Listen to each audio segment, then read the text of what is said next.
Pemirsa setia CB Channel dimanapun Anda berada.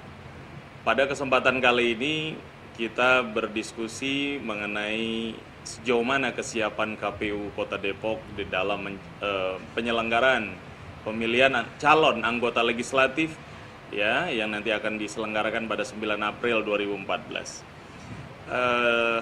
Melanjutkan hal yang kurang tadi Pak Salamun, kira-kira Anda bisa lanjutkan? Ya, jadi yang terakhir Partai Kebangkitan Bangsa. Nah, Partai Kebangkitan Bangsa ini di Dapil Depok 3, Cipayung, Sawangan, Bojongsari itu ada salah satu calegnya, perempuan kebetulan, yang memang hingga tanggal 22 Mei kekurangan berkasnya tidak bisa dipenuhi.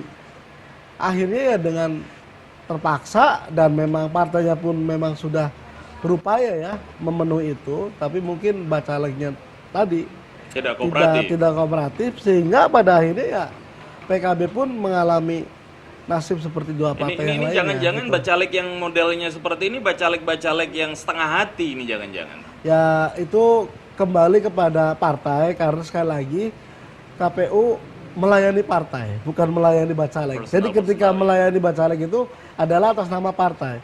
Karena peserta pileg adalah partai politik. Iya. Gitu, nah, ini kan KPUD kan sudah mempublikasikan, KPU pusat juga sudah mempublikasikan DCS nih, daftar calon sementaranya. Nah, ini kan untuk mendengarkan aspirasi, masukan, kritikan, informasi lah dari publik.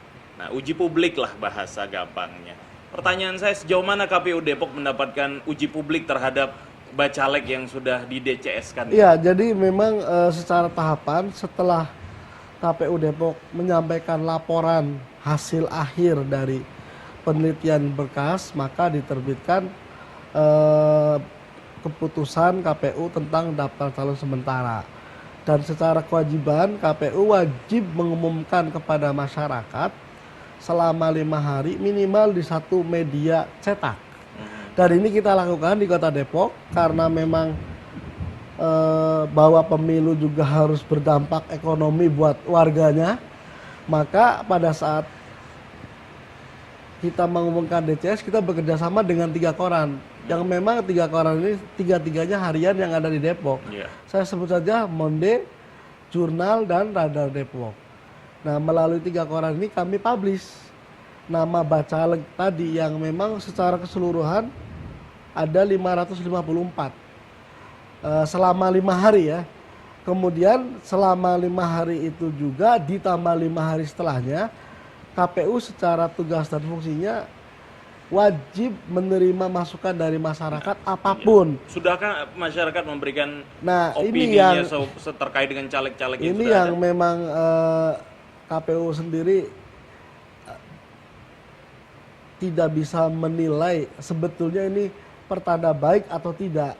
Karena memang sampai dengan tanggal 23 Juni kemarin, ya, hari terakhir penetapan masukan masyarakat, tidak ada satupun yang tertulis disertai fotokopi KTP kepada KPU menerangkan tentang caleg A ini seperti apa. Sama sekali tidak ada. Calegnya yang memang betul-betul qualified atau layak atau memang ketidakpedulian dari masyarakat kayak ini yang saya tadi bilang bahwa KPU bingung menilainya. Tapi kita husnuzon saja. Mudah-mudahan memang masyarakat Depok sudah ridho. Emang calegnya begini mau diapain? Kira-kira seperti itu. Jadi karena itu kita tidak berpikir negatif ya. Mudah-mudahan kenapa? Karena selain lewat media koran, kami pun mengumumkan itu di pusat-pusat pemerintahan. Di semua kantor kelurahan ada. Ya? Di semua kantor kecamatan ada. Di kantor wali kota juga ada. Artinya kalau warga kita yang ada kepentingan dengan dinas-dinas tadi, pasti akan melihat kan gitu ya. Nah setelah dilihat kemudian no comment, berarti kan ridho. Kira-kira begitu. Nah ini DCT-nya kapan nih? Nah kenapa antara DCS dan DCT panjang waktunya karena nanti DCT ini kita tetapkan tanggal 23 Agustus. Ini karena kita sedianya mengalokasikan spare waktu yang panjang, barangkali masukan masyarakat banyak. Nah, katanya udah ditutup 23 Bukan, Juni. artinya masukannya banyak, kemudian kita sampaikan kepada partai gitu loh. Kalau 23 Juni itu apa? Iya, masukan masyarakat, kita tutup. Iya. Nah, kalau ada masukan, kita sampaikan kepada partai. Setelah tanggal 23 Enggak, ya. masih Jadi, boleh. masyarakat sudah tidak boleh, tetapi KPU yang meneruskan boleh laporan masyarakat kepada pimpinan partainya. Misalnya partai X, calonnya yang nomor 2 dilaporkan sebetulnya dia tidak sekolah, yang melaporkan temannya sejak kecil. Iya. Nah, ini kan artinya ada pembodohan Iya. publik. Nah, ini kita sampaikan kepada partai.